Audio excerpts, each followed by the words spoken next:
Conflict की जो चार ग्रुप्स एग्जिस्ट करते हैं उनकी टाइप्स के, जिनको के समझ के मैनेजर्स के लिए, लर्नर्स के लिए who want to learn about the more about the conflict, leaders के लिए कॉन्फ्लिक्ट मैनेजमेंट निस्बतन बेहतर हो जाती है। उन चार ग्रुप्स में से पहला ओपन कॉन्फ्लिक्ट का है। ओपन कॉन्फ्लिक्ट उस तरह की कॉन्फ्लिक्ट के बारे में इंडिकेट करती है जो कि ऐसे लोगों के बीच एग्जिस्ट करती है जिसमें क्लियर कट डिफरेंट तरह के इंटरेस्ट्स हों और जिनमें वो कोई ढकी छुपी कॉन्फ्लिक्ट नहीं होती। They are very aggressive, they are very vocal, उनमें गुस्से का एक झुंझलाहट का अंसर बहुत नुमाया होता है और अक्सर अगर वो एक दूसरे के आमने सामने हो जाएं तो लड़ाई का इम्कान होता है जो कि किसी भी शिद्दत को जा सकती है।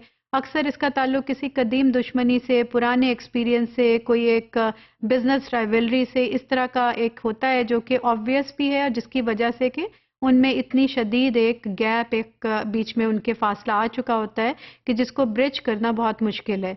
तो इस तरह के लोगों को अगर आप ऑर्गेनाइजेशन में आमने सामने कर रहे हैं या आपको इनके बारे में इल्म है तो इनके खतरात का भी आपको इल्म होना चाहिए कि इनकी वजूहात क्या थी इस कॉन्फ्लिक्ट की और इसके नतायज क्या हो सकते हैं। तो you have to be very careful and you have to take certain very in depth measures to just address these issues. Whereas the number 2 group is latent conflict. ये इस तरह की कॉन्फ्लिक्ट होती है जिसमें के पीपल हैव डिफरेंट इंटरेस्ट्स, लेकिन अगरचे उनके इंटरेस्ट तो फ़र्क होते हैं लेकिन वो इतने एग्रेसिव नहीं होते जिस तरह से कि ओपन कॉन्फ्लिक्ट में हमें नज़र आता है। तो उसमें उनके अकायद, नज़रियात में मुख्तलिफ तज़ाद हो सकता है, उनकी ओपिनियंस फ़र्क हो सकती हैं, उनमें इंटरपर्सनल स्किल्स में, उनकी पर्सनैलिटी में डिफरेंट तरह के तज़ाद हो सकते हैं जिस वजह से कि they are not comfortable with each other due to the basic differences in their interest.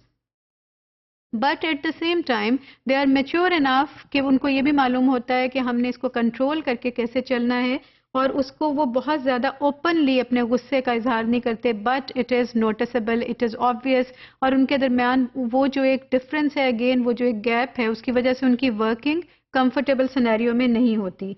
It might need to be brought out into the open before it can be effectively addressed. For you as a manager and leader, it would be important कि आप उसको openly उनके साथ discuss करें. It should be brought out first of all in a way कि आपसे वो खुलकर बात कर सकें, अपना वो आपको मतमा नज़र, अपने differences आपके साथ share कर सकें. So you have to maintain a really good rapport with both parties or both groups in order to just give them, make them just, you know, say what they really are facing or feeling inside, deep inside their personalities, which is now affecting their performance. So number third group is false conflict. This is the type of conflict when people have common interest. जबकि एक ही organisation में उनका गोल एक होता है, उनके common interests होते हैं, लेकिन उनमें झुंझलाहट या उनमें शॉर्ट टेम्पर्डनेस होती है, वो जल्दी से नालां हो जाते हैं, नाखुश हो जाते हैं और वो एक दूसरे पे सुप्रीमेसी प्रॉबली लेना चाहते हैं। उनमें एक रेस इस तरह की लगी होती है कि मैंने आगे निकलना और मैंने इस पर हावी होना और सिर्फ वाहिद उनको जो थ्रेटनिंग जो एक कैफियत है वो ये है कि दूसरे ग्रुप मेंबर्स उनको ओवरकम ना कर लें, उनके ऊपर कहीं वो सुपीरियॉरिटी ना अपनी मनवा लें और उनकी रिकग्नाइज ना हो जाए superiority in the eyes of those who are their managers, line managers और bosses. So it is more linked with the sort of you can say power game जिसके अंदर कि आप पोजिशनल और अथॉरिटी वाली एक पावर की रेस में लगे हुए हैं और अपने आप को मनवाना चाहते हैं. It can normally be addressed by better communication and appreciation of each other's opinion. Managers को इसमें handle करने के लिए जो best strategy है वो better communication skills हैं, बहुत सी appreciation है, बहुत सी motivational tools हैं और सबको equal opportunity के तहत लेकर चलना और ये एहसास दिलाना कि every team member is valuable asset and everyone really matters to you as the line manager. So only then you can just make them comfortable and they will give you their best as an outcome. Number 4 group is where there is no conflict. This is a scenario, this is a situation.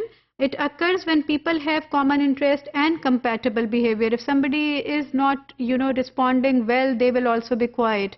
So they have that compatibility factor in between them, among them, जिससे कि लगता है कि उनमें कोई भी conflict नहीं है, लेकिन हकीकतन उनमें एक difference of opinion deep rooted होता है.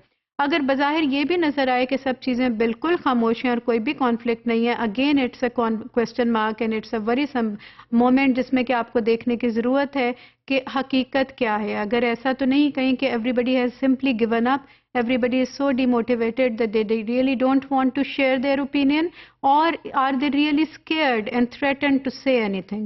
So you need to then explore and you need to look into the entire scenario and situation with a lot of in depth probing, और उसके अंदर इन्वॉल्वमेंट आपको एज ए मैनेजर बहुत ज़्यादा करनी पड़ेगी.